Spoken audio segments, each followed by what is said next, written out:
Hello and welcome to Motivated Learning, presented by Visual Learning Solutions. I am your host, Buddy Broyles. Motivated Learning is a program created for the education and learning design community to raise awareness about the people and the reason for quality professional education training. Visual Learning Solutions is based here in Frisco, Texas, a Dallas area suburb. Our training facility is equipped with a television studio and a separate control room to support a range of video productions.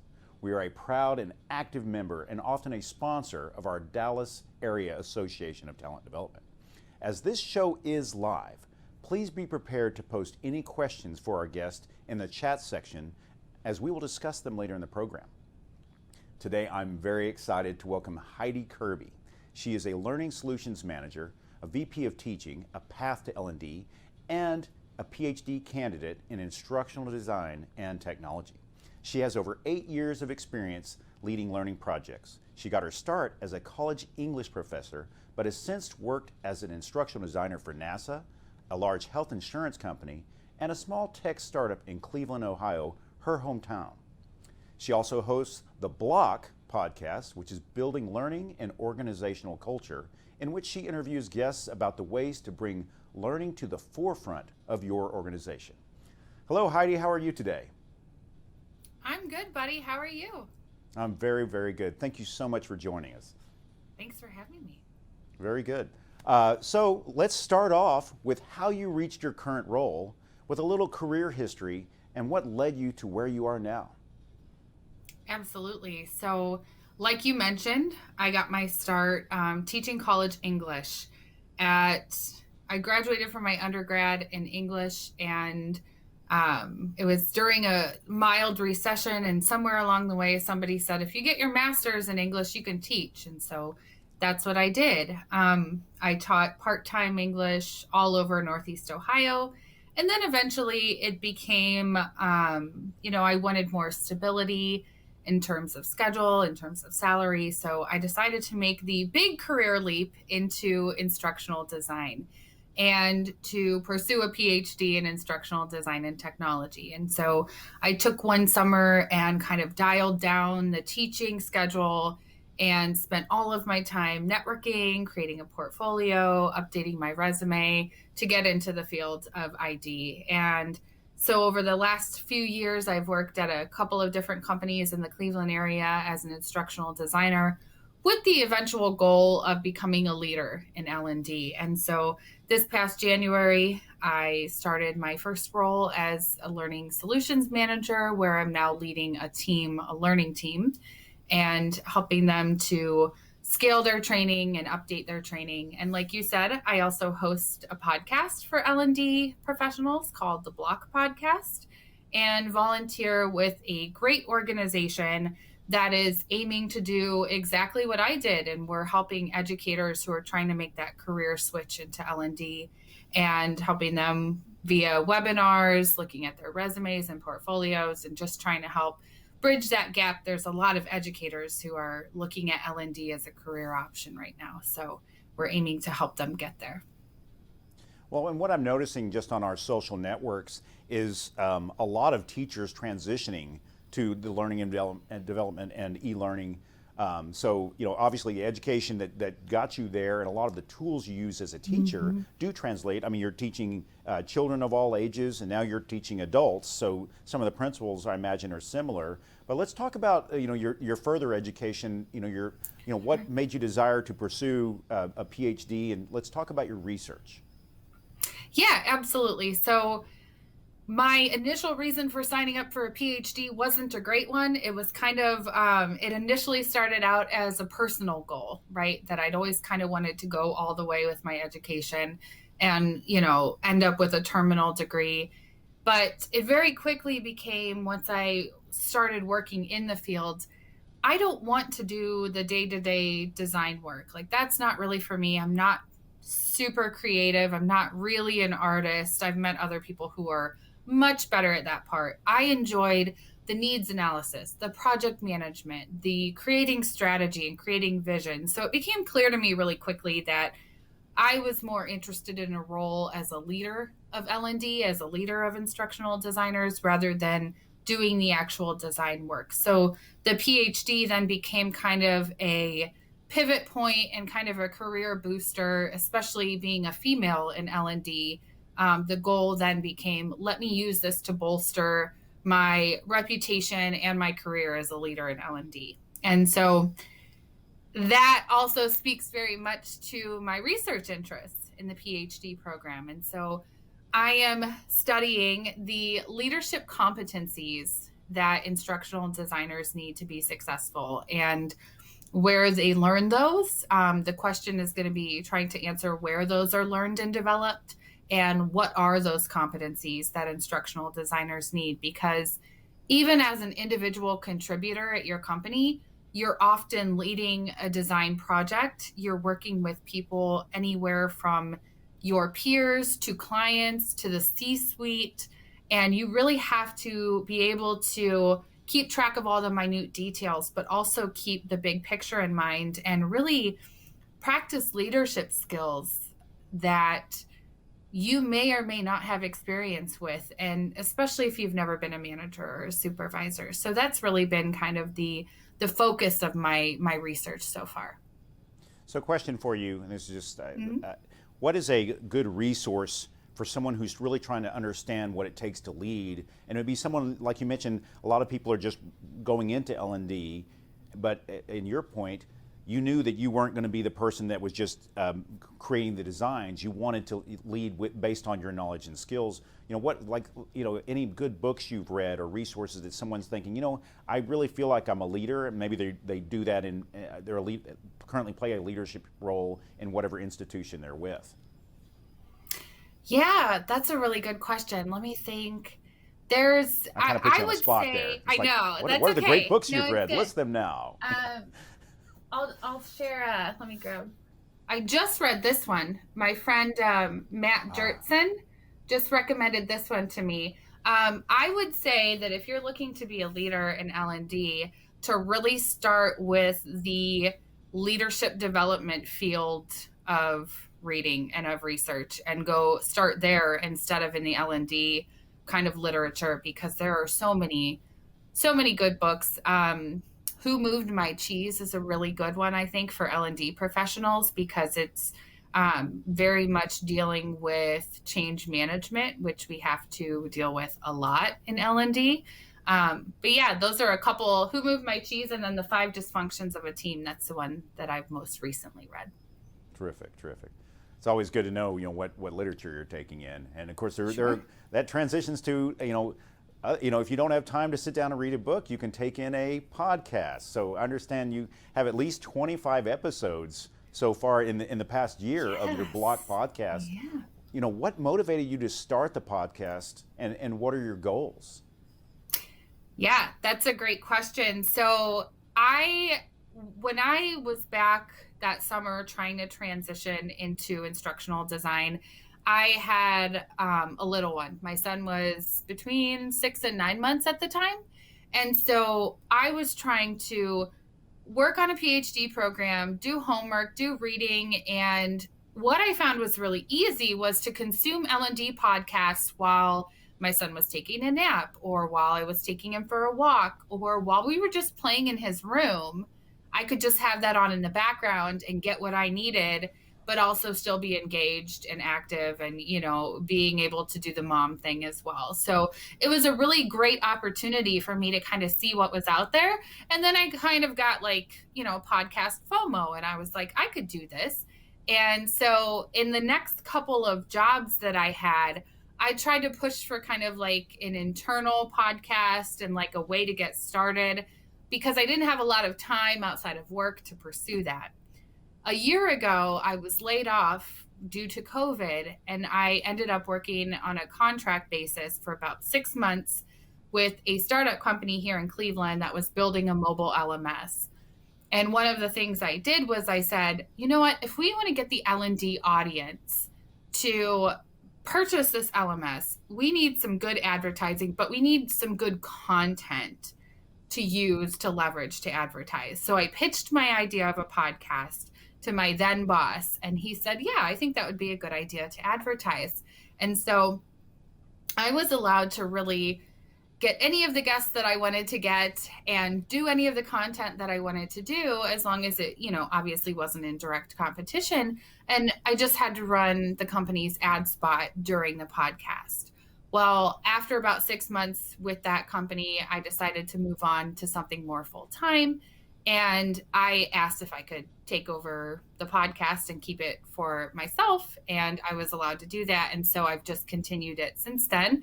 And yep, I just published the 25th episode last week.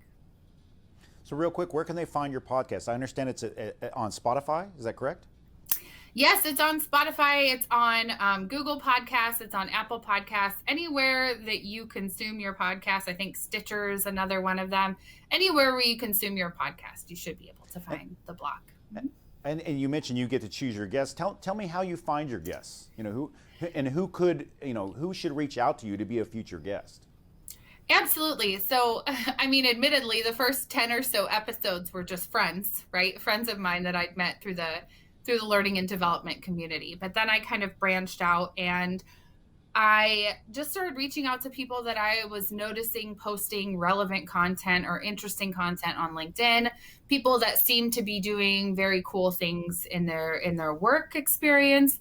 And I noticed early on that the podcast was a little bit instructional design heavy. So I was trying to kind of branch out more into the broader L&D space. So I was looking for specific guests who were doing things that were a little bit different in L&D. And so I have an intake form on my LinkedIn page where you can sign up to refer or be a guest, but you can also just reach out to me on LinkedIn. It's a pretty organic process. If I see somebody that I admire or that I like, I reach out to them. I've also had people reach out to me and say, hey, I've heard your podcast. I think I would like to be on it and talk about whatever topic it is they want to talk about. So it's very, very organic. Terrific. And I know everyone's curious, so I'm going to ask the name of your cat over your right shoulder. That is a very stoic. This is Sophie. Sophie's just napping today. She's just chilling. Terrific. So let's move into your passions. This is motivated learning. What motivates you? And I know you do quite a bit of volunteer work to help teachers become instructional designers. Talk to us about what's going on in that in your world there. Absolutely. So I was recently asked by someone how I got started with teaching a path to L&D, or as we like to call it, TPLD. And I couldn't exactly remember the origin story. So I went back into my LinkedIn messages with the president, Sarah Stevick, and found that I was the one who reached out to her and said, hey, I'd love to help with this initiative.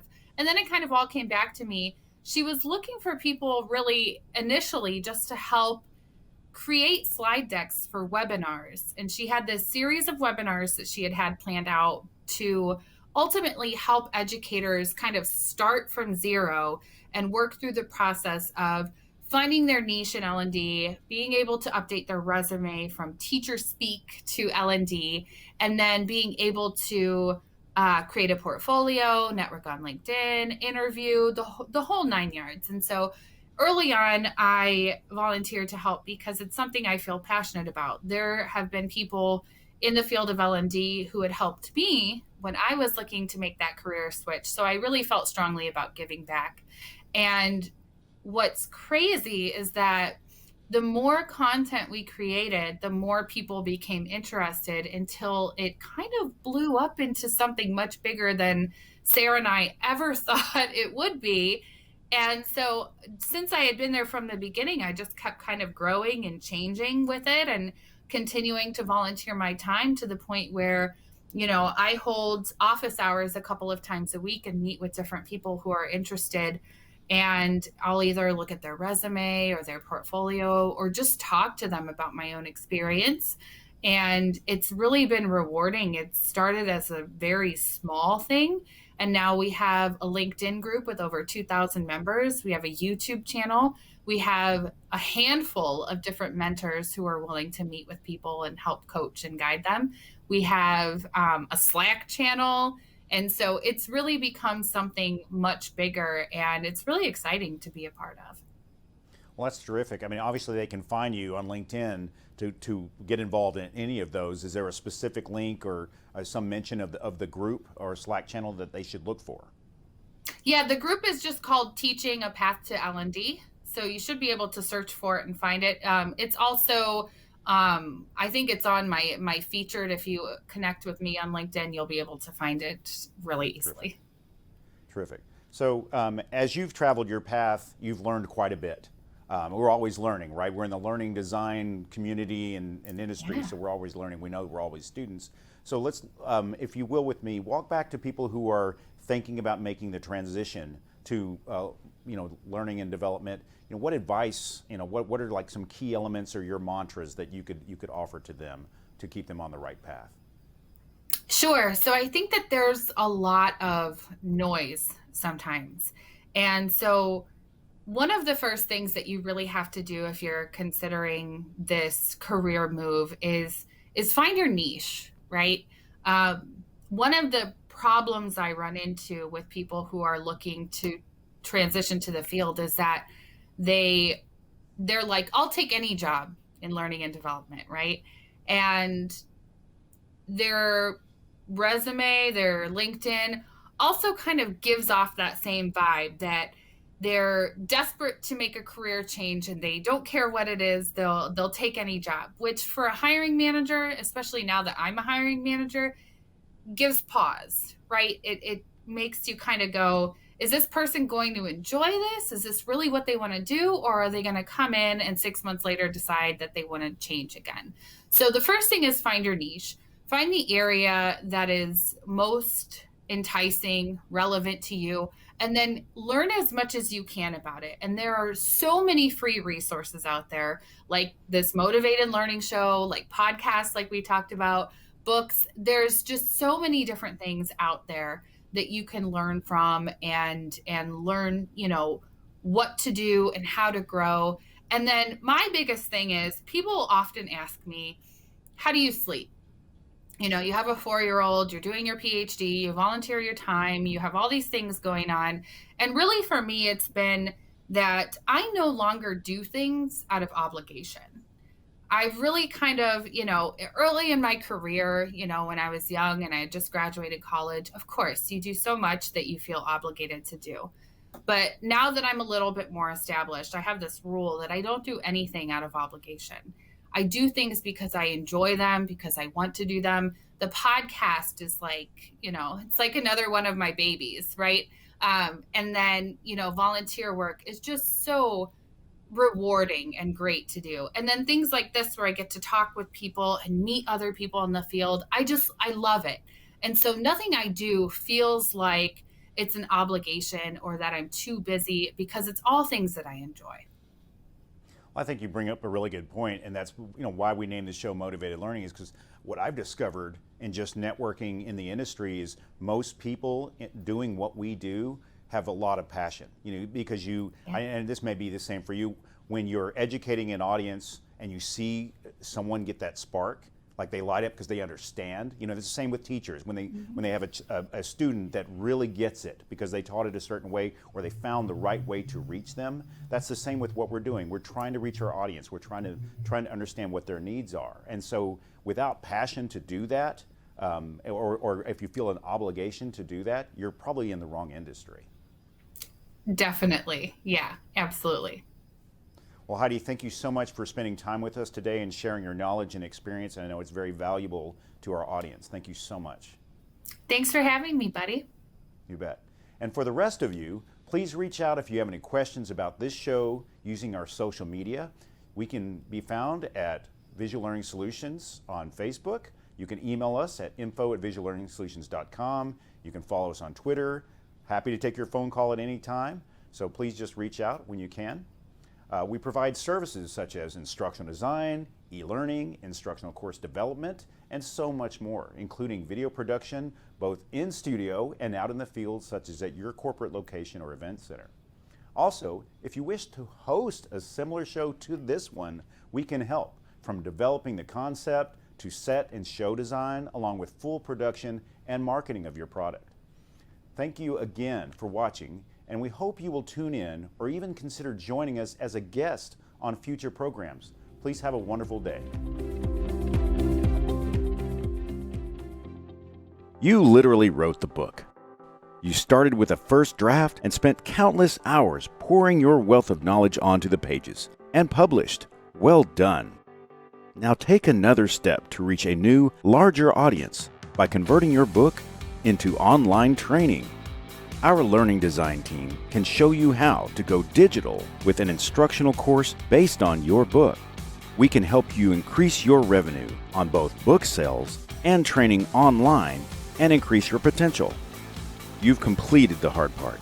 Now take the next step. Let us show you how.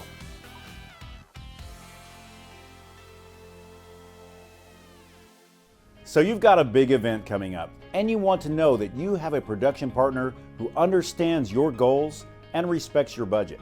I, Buddy Broyles, along with my professional team at Visual Learning Solutions, can help. Either from our studio and control room in Frisco, Texas, or from a location of your choosing, or even 100% virtually, we will help you and your team execute a flawless event. We work with our clients on various aspects of broadcast. From social media marketing to intensive post-production, we've got you covered. Our company's leadership has been involved in live streaming for years with national respected brands. In our productions, we utilize the latest in multicam and streaming technology to present your event to an engaged, often interactive audience using the tools available in social media platforms and online event services. We can incorporate a myriad of elements, from graphics to text to photos to videos. If you need it in your production, we can make it happen. So if you're looking for a team of professionals to pair with for your next live stream, look no further. Visual Learning Solutions is ready to step in and help you achieve your streaming vision. Find out how by contacting us using the links provided.